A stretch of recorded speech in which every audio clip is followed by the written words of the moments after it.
Oke, selamat malam. Malam, Pak. Malam, Pak. Selamat malam. Oke. Pertemuan kelima, sebenarnya ini adalah sedikit mata kuliah. Ini pertemuan yang cukup dejavu, karena kita sudah bahas di pertemuan sebelumnya. Saya awali dengan permohonan maaf, sudah klarifikasi. Sudah klarifikasi karena tadi soal kuisnya salah. Jawabannya salah. Soalnya nggak ada yang pernah salah ya. Ada soal yang salah.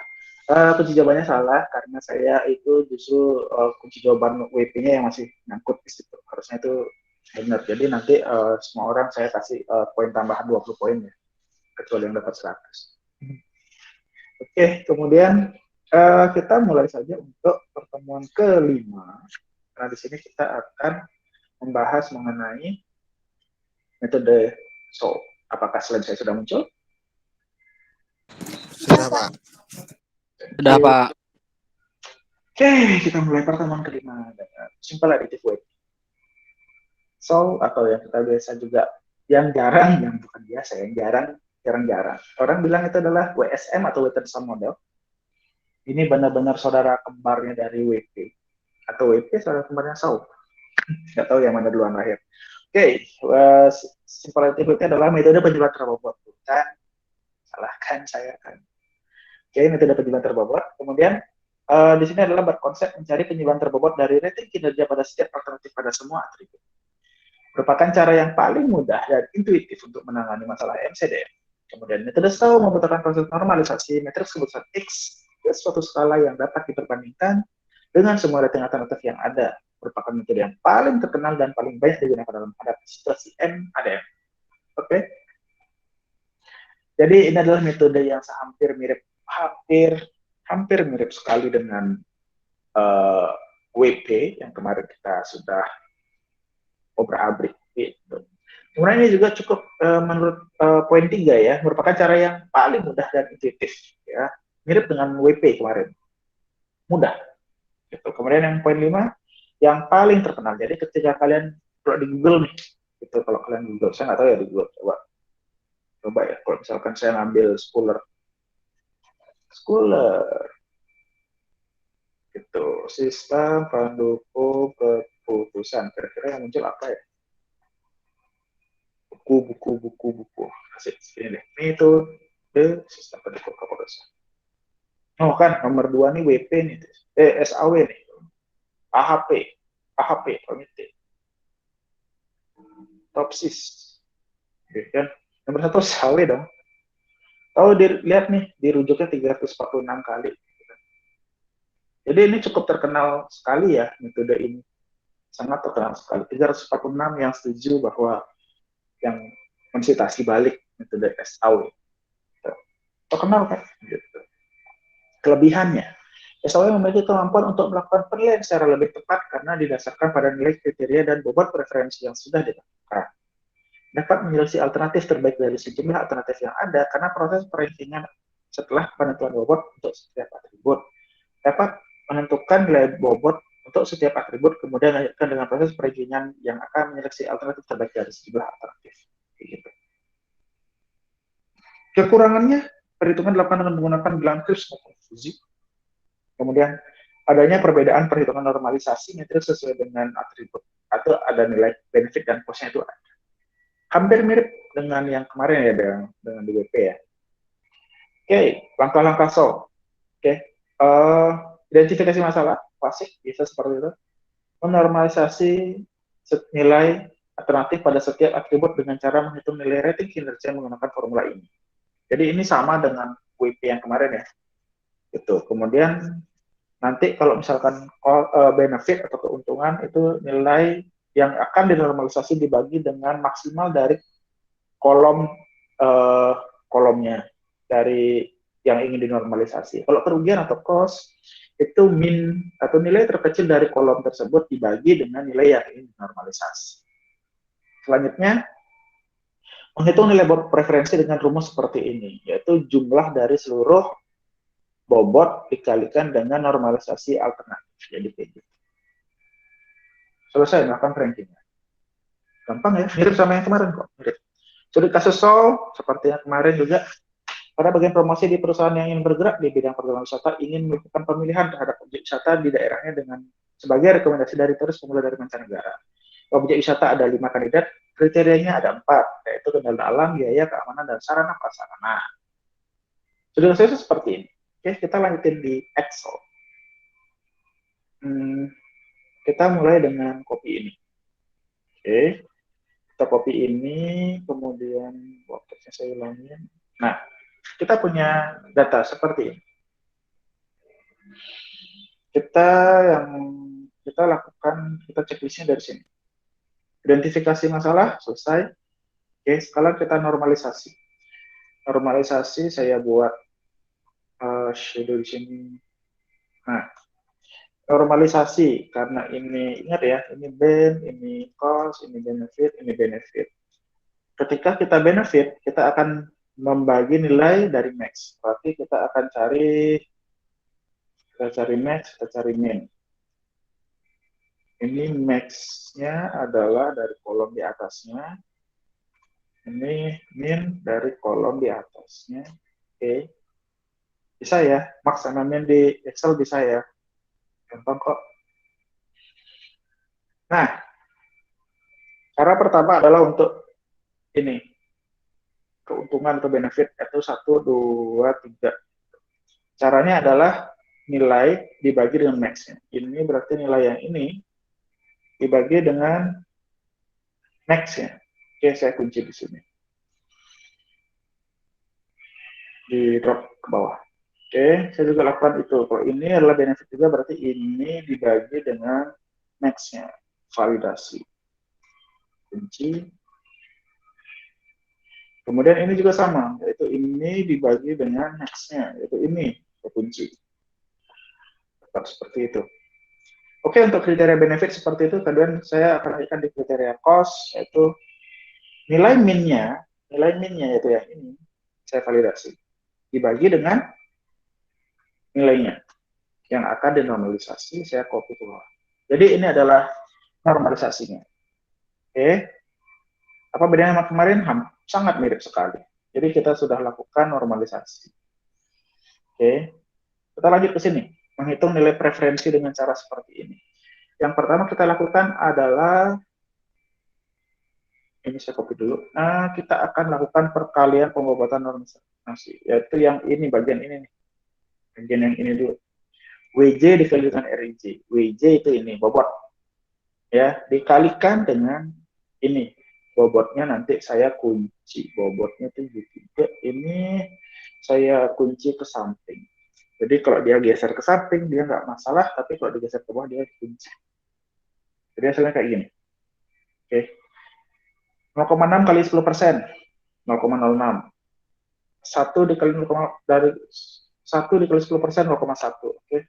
Benar. Nih. Ini adalah 0,5 kali 15%, ini adalah 0,6 kali 45%, dan inilah 1 dikali 30%. Oke, ini saya akan drag and drop, jadi nilainya seperti ini. Kemudian selanjutnya kita akan mencari nilai VI, atau nilai preferensi. Jadi ini di sum. Sum, kalau malas bilangnya, bikinnya ya ini aja, untuk sum, beres. Duplicate. Nah, hasilnya seperti ini. Selesai. Kita akan bikin tampilan yang lebih bagus dengan bentuk chart. Ya. Kita paste di sini. Value. Oke. Kita akan coba cari pemeringkatannya dulu supaya gampang.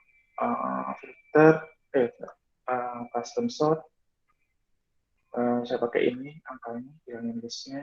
Kemudian saya pakai partes smallest. Oke, ya dapat deh. Berurut ya, 1, 2, 3, 4, 5. Jadi saya urutkan dari yang terbesar ke terkecil. Yuk, kita bikin chartnya yuk. Dengan cara saya blok seperti ini, kemudian saya insert kolom. Saya suka pakai 3D column, jadi kayak gini hasilnya. Saya suka yang ini dulu, baru ini. Jadi kelihatan dia ada nomornya di atas. Jadi ini namanya nilai preferensi. So, tada. Jadi kalian sudah bisa lulus ya. Oke, dapat ya. Jadi kita modalnya adalah ini. Tahap pertamanya kita uji identifikasi masalah, kita dapat data seperti ini. Kemudian kita lanjutkan dengan apa namanya pembobotan. Jadi sorry, pembobotan sih. Normalisasi alternatif dengan cara membagi ini, kalau benefit ini nilainya dibagi dengan max, kalau cost itu adalah nilai minnya dibagi dengan nilai yang ingin dinormalisasi.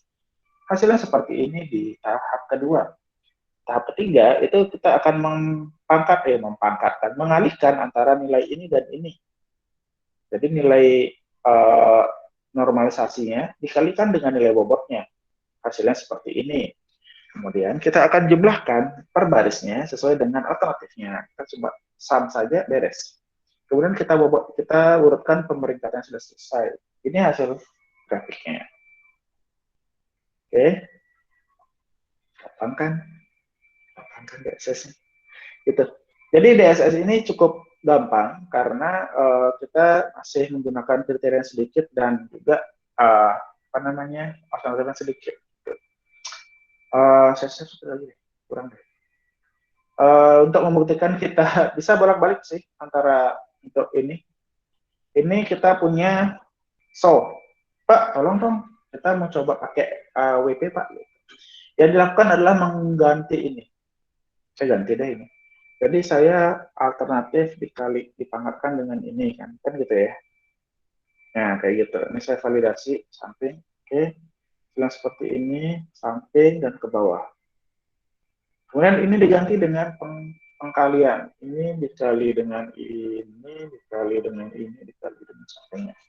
Oke, dikalikan semuanya, saya copy rumusnya jadi. Kalau bisa dilihat di nilai preferensinya juga memiliki hasil yang mirip. Jadi peringkat yang pertama adalah di 5, 4, 2, 1, 3. Kayak gitu.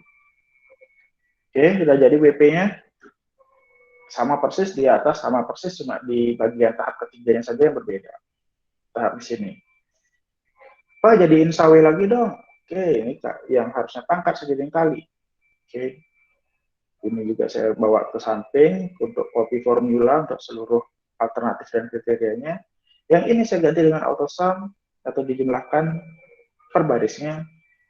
Kemudian saya copy SAW lagi.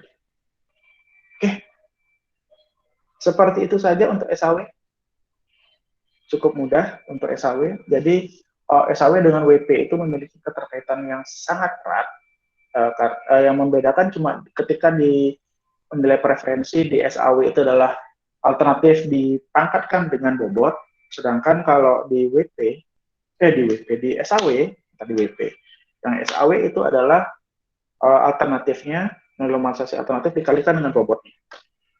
Terus untuk mendapatkan nilai preferensi, pada WP itu setiap alternatif, normalisasi alternatif terbobotnya itu dikalikan semuanya, per barisnya, per alternatifnya. Kalau di SAW itu dijumlahkan. Dan selesai. Kayak gitu doang. Lawan pertemuan kelima. Oke. Kita harusnya di pertemuan kelima sudah agak mulai jelas ya kita mau ngapain sih di DSS gitu. Kita akan melakukan perhitungan seperti ini saja, hampir ke belakang-belakang juga seperti ini terus hampir gitu. Jadi sebagian besar kita akan membahas tentang metode yang ada di DSS. Oke. Gampang. Seharusnya ini gampang banget karena emang kita sudah juga bahas kemarin di pertemuan keempat dan hampir tidak ada bedanya secara signifikan antara WP dan SAW gitu. Jadi ternyata banyak ya yang pakai metode itu. Topsis kita akan pelajari juga.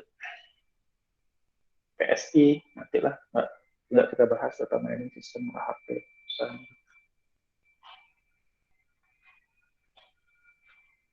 Oke. Sementara seperti itu, kira-kira ada yang ditanyakan mengenai pertemuan kelima? Aman? Atau ada yang pengen tertarik mengenai DSS buat TA? Gitu. Siapa tahu. Lagi trending sedikit DSS ya. Oke. Aman? Kira-kira pertemuan kelima? Pertemuan keenam agak sulit. Seperti itu. Oke. Apabila ada yang terlewat tentang pertemuan-pertemuan sebelumnya juga ada di videonya, akan saya kasih linknya di Classroom. Oke. Seperti tidak ada pertanyaan, kemungkinan kita akan, kalau ada pertanyaan bisa chat di grup atau japri seperti biasa. Itu aja. Saya mohon maaf karena kunci jawaban hari ini ada yang salah 1 poin, saya kasih bonus 20 poin untuk kuis kelima.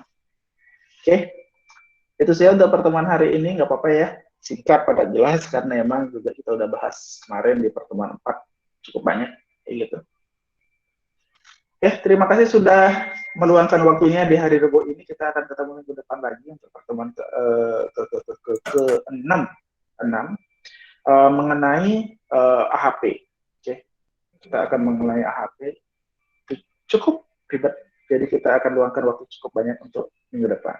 Oke, itu saja pertemuan hari ini. Mudah-mudahan metode SAW-nya dapat dimengerti dengan baik. Kalau misalkan SAW ngerti, WP pasti ngerti. Gitu. Oke, itu saja untuk pertemuan kali ini. Terima kasih. Selamat malam. Saya Jin Charlie. Terima kasih. Terima kasih, Pak. Terima kasih, Pak. Terima kasih, Pak. Ya, terima kasih. Saya izin live juga ya.